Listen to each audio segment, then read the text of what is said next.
আসসালামু আলাইকুম। ওয়েলকাম করছি মোহাম্মদ ইখলাস আমার ফেসবুক পেজ এবং ইউটিউব চ্যানেল থেকে। দেশ এবং দেশের বাইরে বসে যারা ভিডিওটি দেখছেন তাদের সকলকে জানাচ্ছি আন্তরিক শুভেচ্ছা এবং অভিনন্দন। দর্শক, আমাদের আজকের এই কথায় আমার সাথে রয়েছে, আপনারা ক্যামেরা লেন্সে যাকে দেখতে পাচ্ছেন, ঢাকা মহানগর দক্ষিণ শ্যামপুর থানা শ্রমিক দলের আহ্বায়ক এবং মোরেলগঞ্জ সদর ইউনিয়নের সন্তান মোহাম্মদ হারুন রশিদ। হারুন ভাই কেমন আছেন? আলহামদুলিল্লাহ, আল্লাহ পাকের ইচ্ছা ভালো আছি। হারুন ভাই, আমি সরাসরি আমাদের যে আজকে যে অনুষ্ঠানটি আমরা আপনার কাছে বা আপনার কাছ থেকে আমরা কিছু প্রশ্ন জিজ্ঞাসা করতে চাই এবং যথাযথ উত্তর আমরা শুনতে চাচ্ছি। সেটি হচ্ছে যে আপনি এই যে রাজনীতি করছেন, অর্থাৎ আপনি বাংলাদেশ জাতীয়তাবাদী দল বিএনপির সাথে জড়িত। আসলে আপনি এই রাজনীতি কবে থেকে শুরু করেছেন, অর্থাৎ আপনি এই রাজনীতির যাত্রা কবে থেকে শুরু? আলহামদুলিল্লাহ, আমি এই জাতীয়তাবাদী দলের আদর্শে যাত্রা আমার হাই স্কুল লাইফ থেকেই শুরু হয়েছে। এইখান থেকে শুরু করে আজও পর্যন্ত আমি আছি এই বিএনপির আদর্শের, বিএনপির পতাকার তলে। আচ্ছা, হারুন ভাই, আমরা জানি যে আপনি 2018 সালে এবং এরপরে ধাপে ধাপে মানুষ যেমন উন্নয়নের দিকে আগায় যায়, তেমনি আপনি ধাপে ধাপে কারাবন্দী হয়েছেন, একাধিকবার পুলিশের হাতে গ্রেপ্তার হয়েছেন। এই যে গ্রেপ্তার বা কারাবন্দী, আসলে এটি কি কোনো রাজনৈতিক কারণে হয়েছেন কিনা, বা নাকি অন্য কোনো কারণ ছিল? না, আমার এই কারাবরণ, মামলা, হামলার সম্পূর্ণ শিকার হয়েছে শুধু রাজনৈতিক কারণে।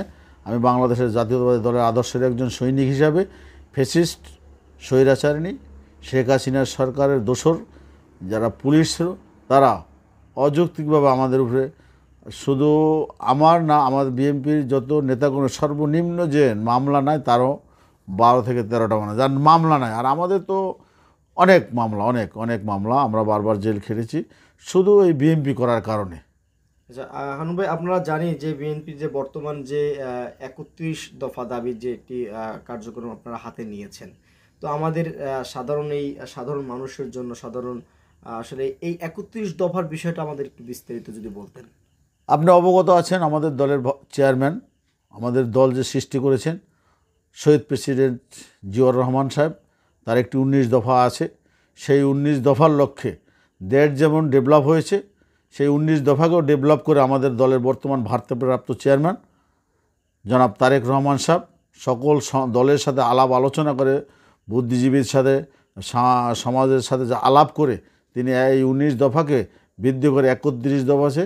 আরও 2 বছর আগে থেকে, আমাদের এই 2 বছর আগে থেকে এই আলাপ করে 27 দফা করেছিল, সেই 27 দফা উত্তোলন করে 31 দফা আরও আলোচনা আমাদের 31 দফা করা হয়েছে।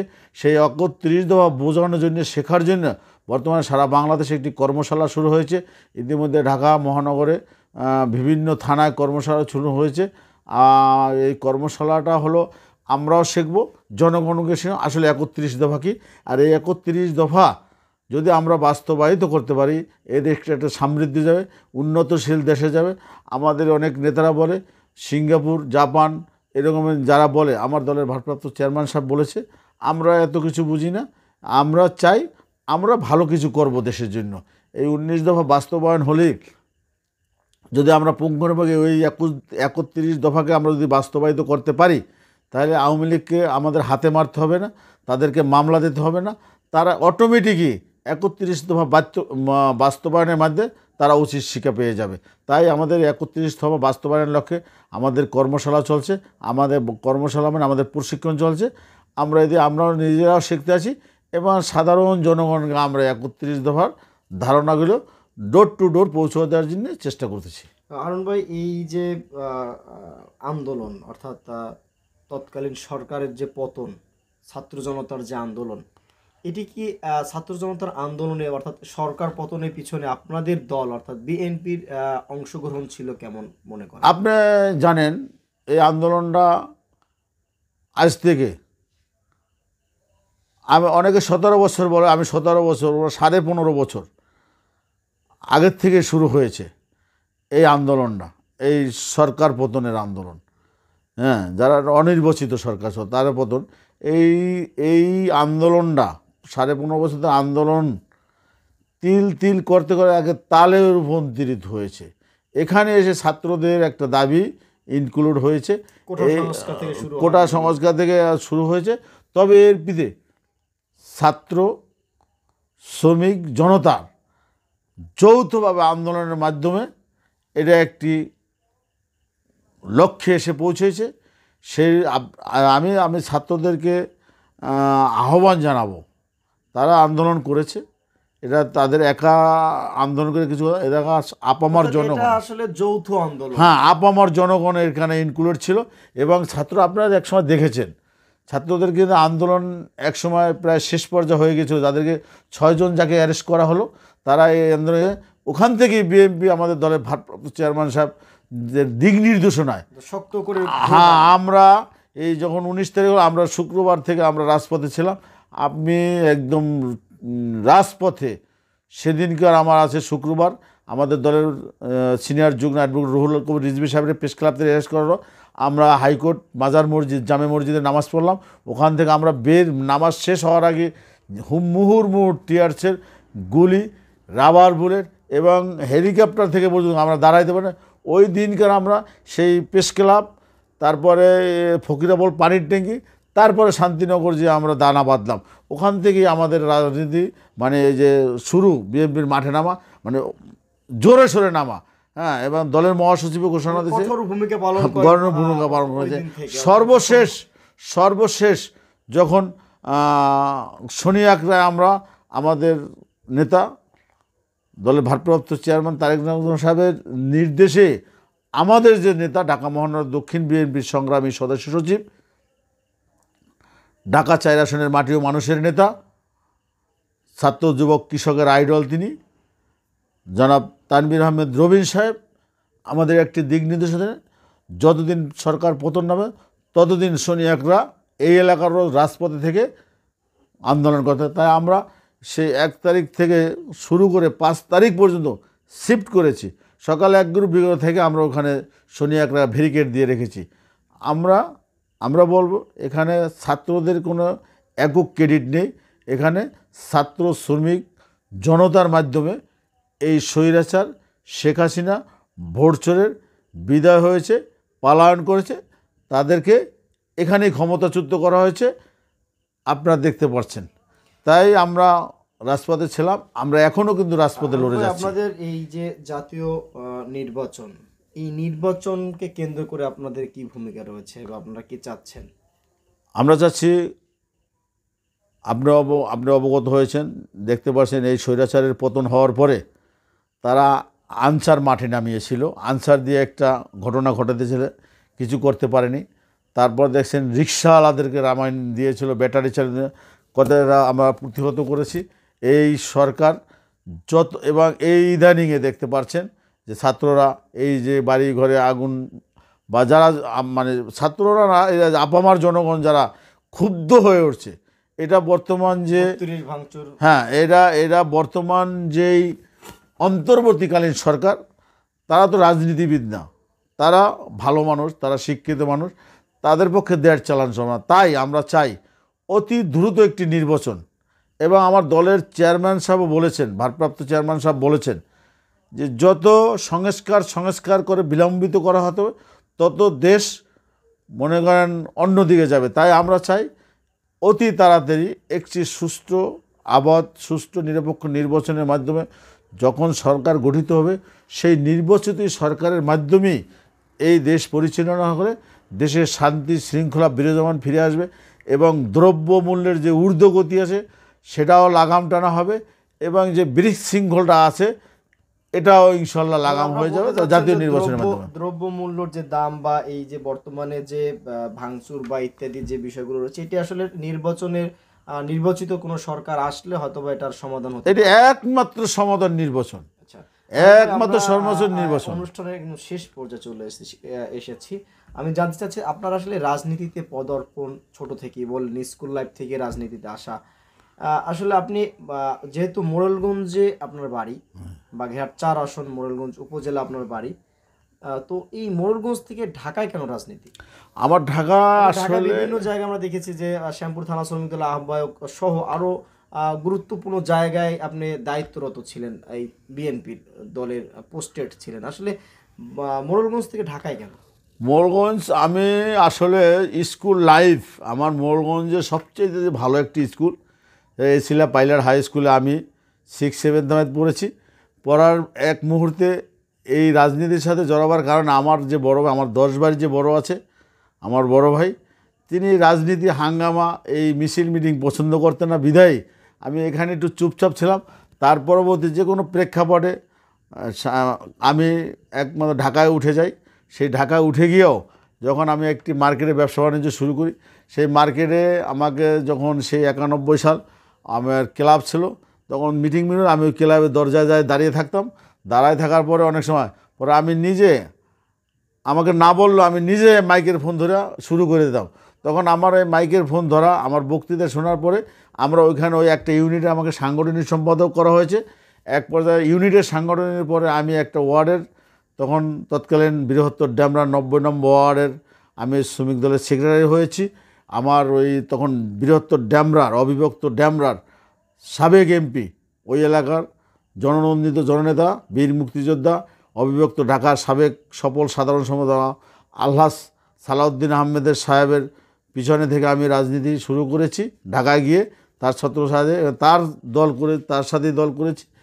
এইখান থেকে শুরু করে আমি ওয়ার্ডের সেক্রেটারি হয়েছি, থানার সেক্রেটারি হয়েছি, বর্তমান থানার আহ্বায়ক, এবং সাবেক যে ঢাকা মহানগর দক্ষিণ শ্রমিক দলের কমিটি গেছে বিলুপ্ত, সেই বিলুপ্ত কমিটির আমি সদ্য সাবেক প্রচার ও প্রকাশনা সম্পাদক হয়েছিলাম। এবং বিভিন্ন কাউন্সিল বা কিছু সব জায়গায় আমি দায়িত্ব কম বেশি পালন বড় করেছি। ভাইয়ের কারণে আসলে মোড়েলগঞ্জ রাজনীতি করতে পারছিলেন না, কারণ তিনি চাচ্ছিলেন না যে কোনো রাজনীতির সাথে জড়ান। হারুন ভাই, আপনার আসলে এই রাজনীতির আইডল কাকে মনে করছেন?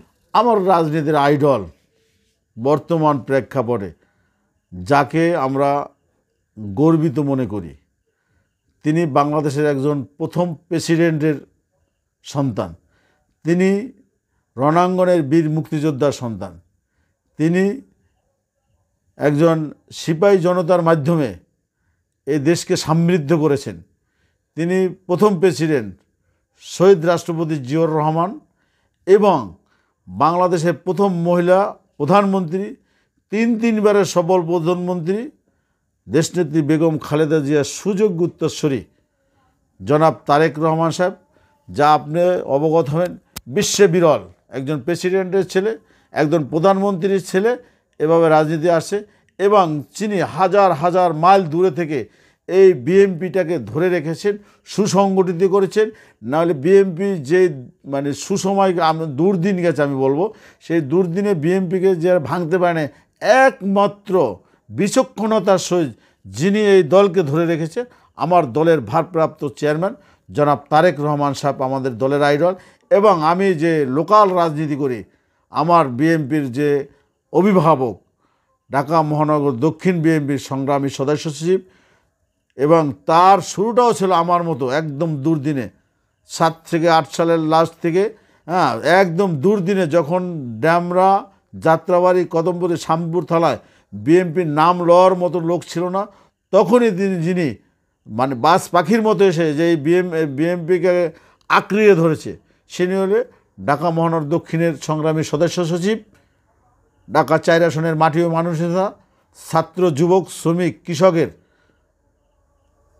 প্রাণ পুরুষ, যাকে নিয়ে আমরা গর্ব করি, তিনি হলেন জনাব আলহাজ তানভীর আহমেদ রবিন সাহেব।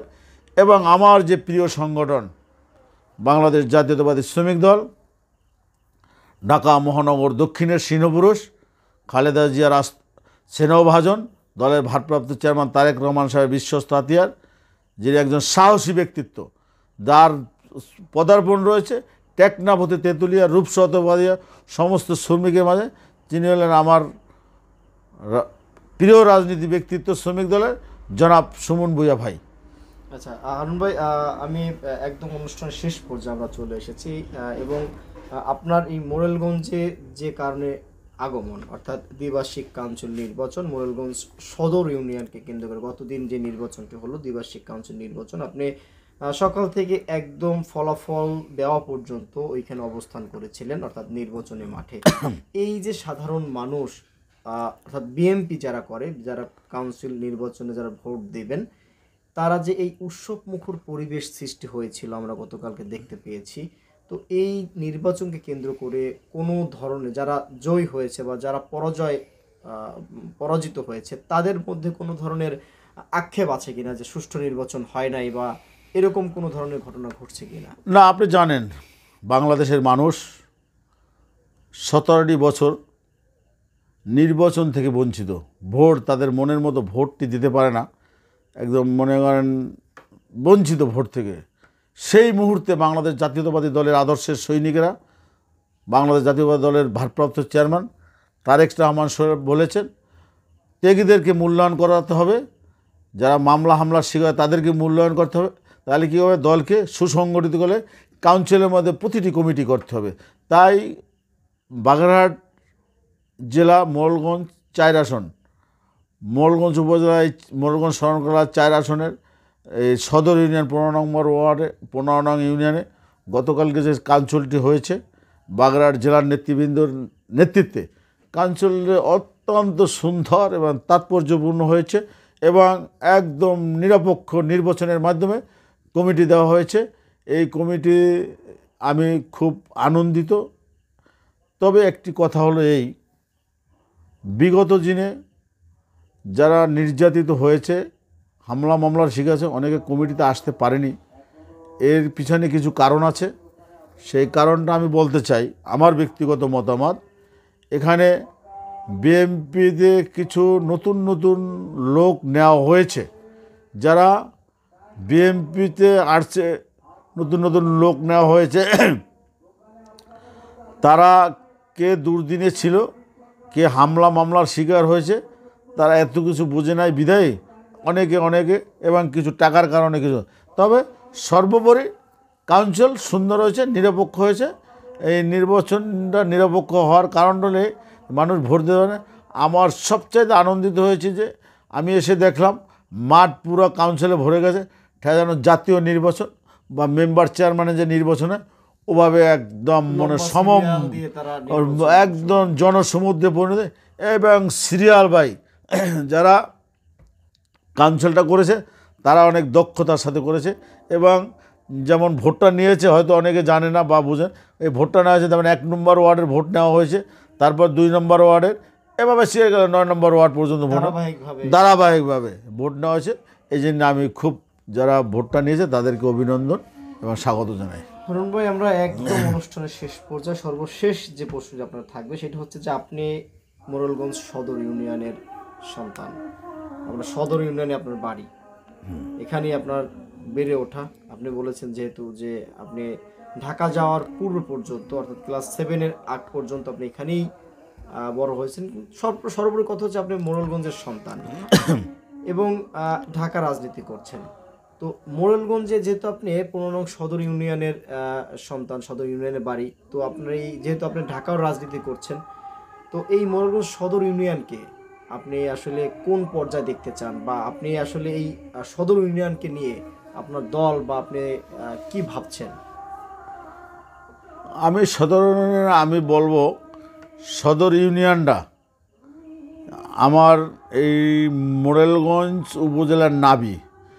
আগে এই পৌরসভাটা নিয়ে একটি সদর ইউনিয়ন ছিল, এরপরে কিছুটা পৌরসভা যাওয়ার সদর ইউনিয়ন যদিও পৌরসভা একদম অবহেলিত রয়েছে। যারা বিগত দিনের চেয়ারম্যান হয়েছে তারা ওই আওয়ামী লীগের যে এমপি ছিল তাদেরকে ধরে পড়ে তাদের আত্মীয় স্বজনকে চেয়ারম্যান করা হয়েছে। যে উন্নয়ন করার দরকার ছিল তার কিঞ্চিত পরিমাণ উন্নত হয় না। তাই আমি আশা করব আমার দল বিএনপি জাতীয়তাবাদী দল যদি সরকার গঠন করে, ইনশাল্লাহ এলাকায় যিনি এমপি হবে সেই এমপি, এবং আমার যারা পার্সোনাল অভিজ্ঞতা আছে, আমার যে ত্যাগ আছে, আমার এছাড়াও আমার জেলে যারা আসলো অনেকে মন্ত্রী হবেন, যাদের সাথে জেলে ছিলাম অনেকে মন্ত্রী হবেন, অনেকে দলের যুগ্ম মহাসচিব পর্যায়ের লোক আছেন। তাদের কাছ থেকে ইনশাল্লাহ আমি যদি এই এলাকার জনগণ চায়, সদর ইউনিয়নের জনগণ চায় আমাকে, তাহলে আমি যদি কামিয়াব হতে পারি, তাহলে আমার এমপি এলাকার এমপি থাকে তো কাজ আনবে। আমি আরও যারা ঢাকা সিটির মন্ত্রী হবে তাদের কাছ থেকে ইনশাল্লাহ কাজ এনে আমার সদর ইউনিয়নকে আমি একটি মডেল ইউনিয়ন হিসাবে গড়তে চাই ইনশাল্লাহ। ধন্যবাদ আপনাকে। দর্শক, আমরা একদমই শেষ পর্যায়ে, আজকের এই অনুষ্ঠানের শেষ পর্যায়ে চলে এসেছি। দর্শক, আমরা শুনলেন যে আজকে আমাদের সাথে যিনি রয়েছেন, অর্থাৎ ঢাকা মহানগর দক্ষিণ শ্যামপুর থানা শ্রমিক দলের আহ্বায়ক মোড়লগঞ্জের সন্তান মোহাম্মদ হারুনা রশিদ। তিনি তার রাজনৈতিক চিন্তাধারা, রাজনীতির যাত্রা শুরু এবং বিভিন্ন বিষয় নিয়ে আলোচনা করলেন, যেটা আপনারা এতক্ষণ শুনলেন। তিনি কিন্তু বলেছেন যে তিনি ক্লাস 7 থেকে আসলে রাজনীতির সাথে জড়িত এবং তিনি ঢাকা রাজনীতি করেছেন বিভিন্ন পর্যায়ে, কিন্তু তিনি এবং একাধিকবার কিন্তু তিনি কারাবন্দী হয়েছেন, গ্রেপ্তার হয়েছেন, আপনারা এটিও শুনলেন। এবং সর্বশেষ যে বিষয়টি ছিল যে তিনি যেহেতু 15 নং সদর ইউনিয়নের একজন সন্তান, তিনি চাচ্ছে যে যদি সাধারণ মানুষ, 15 নং সদর ইউনিয়নের সাধারণ মানুষ যদি তাকে চায়, তাহলে তিনি তাদের প্রতিনিধি হয়ে আসলে তার এই সদর ইউনিয়নকে ঢেলে সাজাতে চায়, অর্থাৎ তিনি তার মডেল ইউনিয়ন হিসেবে এই সদর ইউনিয়নকে করতে চায়। দর্শক, আজকে এই পর্যন্তই। ভালো থাকুন, সুস্থ থাকুন, আল্লাহ হাফেজ।